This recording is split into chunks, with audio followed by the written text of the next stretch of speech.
Banjo-Kazooie is a game series with an odd history for me.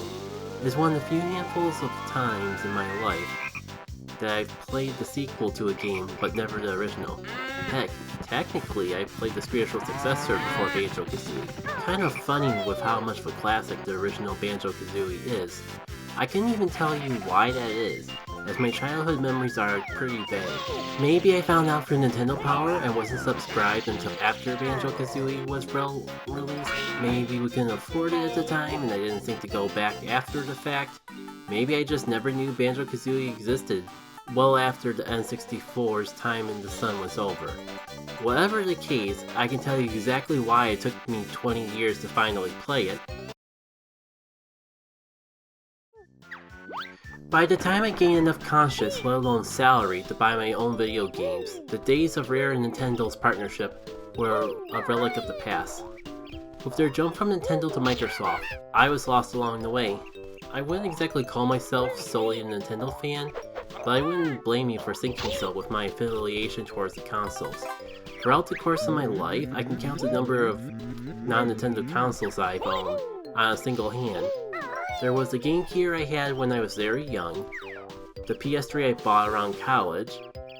Oh, yeah, I guess I owned the Persona 4 Golden Machine, back before ports of it were even dreamed as a possibility. Point being, while there were games from other brands I would love to play if I could get my hands on them, I rarely had enough incentive to buy a second gaming console. Growing up it was money, nowadays I more so blame time. It would probably be a bad idea to invest into another console just to not play it. That's almost what happened with the PS3 after all. Whatever the case, there were so many games that I probably would love to play if I had access to more non-Nintendo consoles. While many of those games are now more accessible than ever thanks to things like Steam, that's not the point of the video. The point is, I've been in a weird boat where I've played Banjo-Tooie, but was never able to play the original, until that fated day when Nintendo announced N64 games for their online streaming server, Nintendo Switch Online, under their premium plan that increased the cost of your online membership. I was already struggling to get enough value out of the online plan I currently had, so I decided to wait, and wait I did. All the way into the fated day of February 8th, 2023.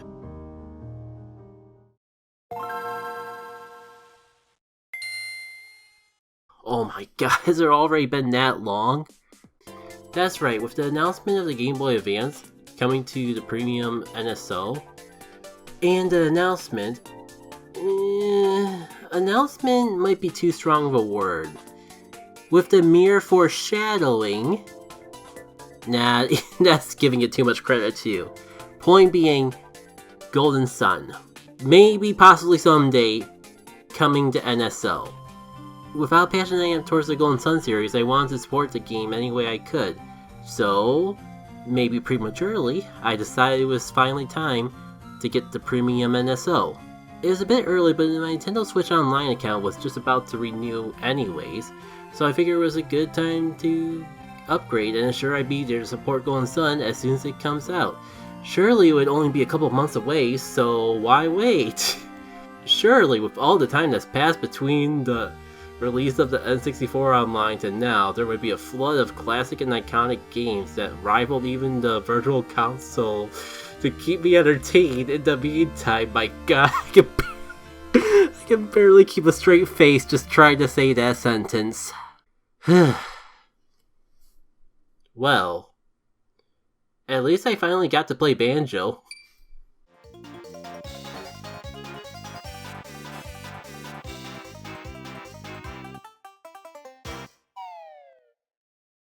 So, long story short, Banjo-Kazooie was a fun experience, even with being over 20 years late to the party. I do wish I grew up with this game, because with as solid of an experience as it's been, I feel like I would love it so much more if I had nostalgia attached to it. Between my weird history with Banjo games and growing up with the NES N64 era, it had its moments of familiarity, but nothing nostalgic. Despite all that, I felt right at home with the game as soon as I started. I adjusted the controls right away.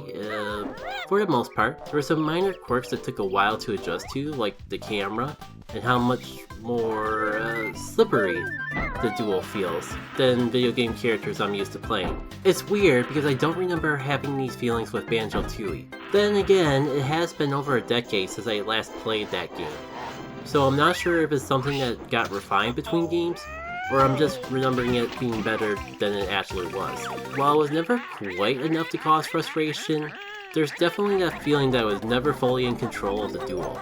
I can tell you what though, it certainly humbled me, and gave me reason to actually walk with Banjo rather than just talent trotting everywhere, like I see everyone doing in their videos. Even with Banjo, I feel like I'm playing as Luigi in a Mario Galaxy game, or New Super Mario Luigi Bros. U, and running as Kazooie with the talent trot only amplifies that. So I'm rarely using the talent trot when walking between a narrow platform, let alone precise platforming. Even with just running as Banjo, I think I've had an embarrassing moment or two where I just slip off the edge and take fall damage. Thankfully nothing has ruined my experience yet, but if I'm already struggling with platforming in this game, then I dread going through infamous stages like Rusty Bucket Bay. I wonder how much of it I can skip if I do literally anything else and everything else. Heck, I think the fact that that was right about where I took a break with the game might be a sign. While I'm getting any qualms I might have about the game out of the way, I might as well start talking about Gruntilda's lair. Grunty's cavernous fortress that you must navigate throughout the course of the game to rescue Banjo's sister Tooie and defeat the evil witch. Acting as the game's hub world, not only must you navigate through it to find new worlds to explore, but you must find various portraits scattered throughout the lair to unlock access to these worlds in the first place, using jigsaw pieces, jiggies for short, in the portraits to unlock the actual entrance to the worlds. You'll find these jiggies scattered throughout the game's various worlds, and you'll also have to collect as many musical notes as you can while navigating the various worlds of the game. The game tracks of how many notes you manage to collect in a single visit as a note score, tallying said note score from each world. This is important as Grunty has placed magical doors to halt your progress throughout her lair, and the only way to pass is to have a high enough note score to overpower the magic spell that she's placed on said doors. Overall, I don't mind Gruntilda's lair. I think the jiggy note system is a fun way to encourage exploration of both the various worlds of the game and the witch's lair itself. There is a bit of enjoyment, not just in finding each of the worlds, but the means to unlocking them. Though, I can see why they streamlined this process a bit in 2D, where you still need jiggies to unlock the worlds, but there is a single place that you take your jiggies to each time to unlock them.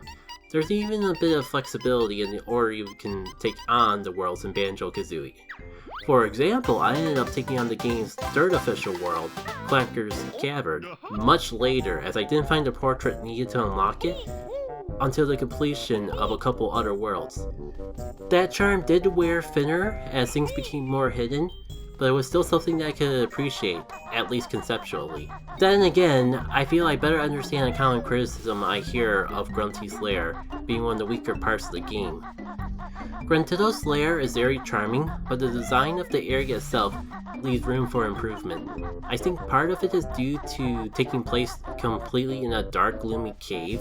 The game does attempt to diversify the environments, especially around the entrance of each world, but there's still a lot of times where areas feel the same because of its cavernous aesthetic. Or its aesthetic. The aesthetic also harms navigation, as the hub somehow manages to feel both too linear and too open. The beginning areas are all generally around the front of the lair, and the end of the game is buried near the back. On its own is fine, as the game is kind enough to scatter magical cauldrons that you use to warp between the areas once you find two of the same color. A feature that I'm sure would be very useful if I didn't keep finding one, but never the second of the pair. Bringing me to problem number 2, areas feel similar enough to make it easy to get lost. I'm sure there's places that I missed, but because of the aesthetic is so similar between areas and set pieces, there was many times I would go to the same area multiple times, trying to find something new. These two elements make saving and quitting, rather than using save states, a blessing and a curse. Sure, it meant I had to retread a lot of ground every time I played, but I at least was able to become more familiar with navigating the layer as a result. In fact, starting from scratch was how I was eventually able to find the means to unlock Flanker's Cavern in the first place, as the portrait to unlock it is placed in a spot even before the second world, but you need an ability from the second world in order to unlock it, resulting in me completely forgetting about it until all that time later. Despite my criticisms, this layer still manages to be a charming hub world between the excellent soundtrack and Grunty herself. These two elements alone carry Gruntilda's lair hard, making it enjoyable and as iconic as it is. You're in the stronghold of your main antagonist, and it shows. Grant Kirkhope's music really captures the feel of the environment. It's got a cartoony yet sinister vibe that matches the current predicament of the game. Plus the theme changes as you navigate around the lair, more closely matching the world that you're about to enter as you approach the world. Grunty herself is a treat, as she'll constantly taunt you as you roam around, yet it never comes off quite as annoying. It's got the right amount of care put into her dialogue. Grunty has a character quirk where she says everything in rhyme, and there's so much creativity put into the dialogue to keep it going throughout the entire game, without it feeling forced, or at least with it feeling forced as little as possible. The amount of banter she expresses makes her feel like an ever-present threat, despite the fact that you really only meet her at the very beginning and the very end of the game. So yeah, the best part about Gruntilda's lair is Grunty herself. Who would have thought? Beyond the hub world and the levels in them themselves, Banjo-Kazooie has been an enjoyable experience. I'll admit I haven't finished the game yet, as I got distracted by other games and projects, but I did want to share my thoughts now because I thought this was an interesting story to share. It's not every day I get to experience a childhood classic for the first time, well after its prime, especially with my experience with Banjo-Kazooie up to that point. Though, now that it's been so long since I last played the game, now might be a good time to go into why I never got beyond Rusty Bucket Bay. And I think it goes more beyond than just Rusty Bucket Bay intimidation in of itself. I kind of really started feeling like I was falling off the game at Man Monster Mansion of all things. I was just stuck in a situation of trying to find every single note, and just there being like 1 to 5 notes that no matter how many times I roamed around the entire world, I could never find, and there was so much pressure to get all the notes the first time around, because there's no score base, so if you don't get all the notes the first time around, and you need more notes in the future, you have to go and basically play the entire level all over again, recollecting every note you might have missed along the way. Especially because, like, I was struggling so much to find those notes, even with looking up written walkthroughs and the like. I'm sure all the horror stories of Rusty Bucket Bay didn't help any matters, but worrying about that level's difficulty when I was already starting to struggle with collecting the notes, I'm sure it didn't help matters. Again, maybe someday I'll come back to it, but worst case scenario, I was at least able to end off the game on a good note. Or at the very least, before the game's quirks started making for an unenjoyable experience. Now, if only I could find a way to play Grunty's Revenge, because that's a game I'd love to experience myself someday. I know it's considered to be more on the weaker side of the series, but I've always been intrigued whenever I see people showing off the gameplay and reviews and videos and the like. I think I've eyed it ever since reading about it in Nintendo Power growing up, but never had the opportunity to get it. The isometric gameplay seems to be interesting, and the fact that the transformation powers aren't just exclusively used in the lands that you get them for once seemed to be exactly what I wanted out of the transformation system in all the other Banjo games. It'd be a perfect candidate for Nintendo Switch Online to me, as it feels like a game that's hard to get, but I can't quite justify buying, or at least going out of my way to pay more than what it's worth. Maybe someday, but at least I got to experience the original game 20 years after its release, and I'm happy that I did. Hey everyone, thanks again for watching the video. If you like what you see, be sure to hit the like button. I don't know if I'll ever fully get used to the self-plugging all that much, but these videos do take significantly longer than the usual thing I upload, so I might as well do everything I can to ensure that they get the love they deserve. That reminds me, if you like what you see here, there's a little button you can click.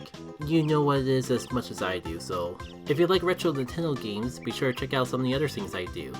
For one, I'm a big Golden Sun fan if you couldn't tell from not being able to shut up about it in an editorial completely unrelated to it. So if you like that, I got good news for you. Stuff relating to that game shows up on this channel frequently. But if you're not quite into Golden Sun, that's okay, because there's other things I do as well. For example, currently I'm going through a playthrough of Pokemon XG Next Gen, which is a specialized mod of Pokemon XD that essentially makes it hard mode with a bunch of features from more modern generation games. If that sounds fun to you, be sure to check that playthrough out.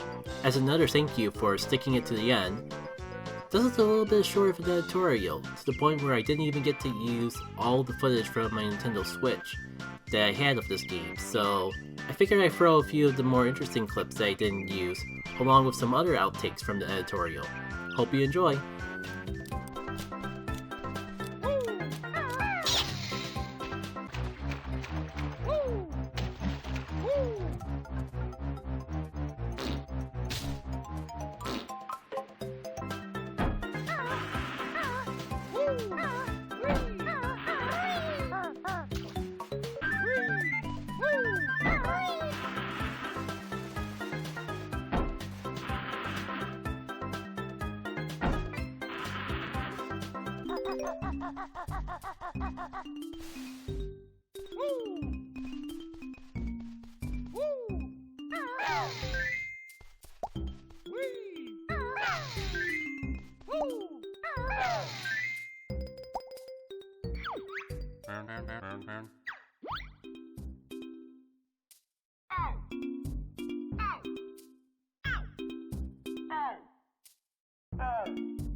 So I figured it was a good time to upgrade and ensure I'd be there to support Golden Sun as soon as it comes out.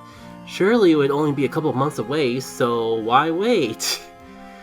Oh my god, my editor notes aged like fine wine. I just have here, Q is still not having a release date for Golden Sun.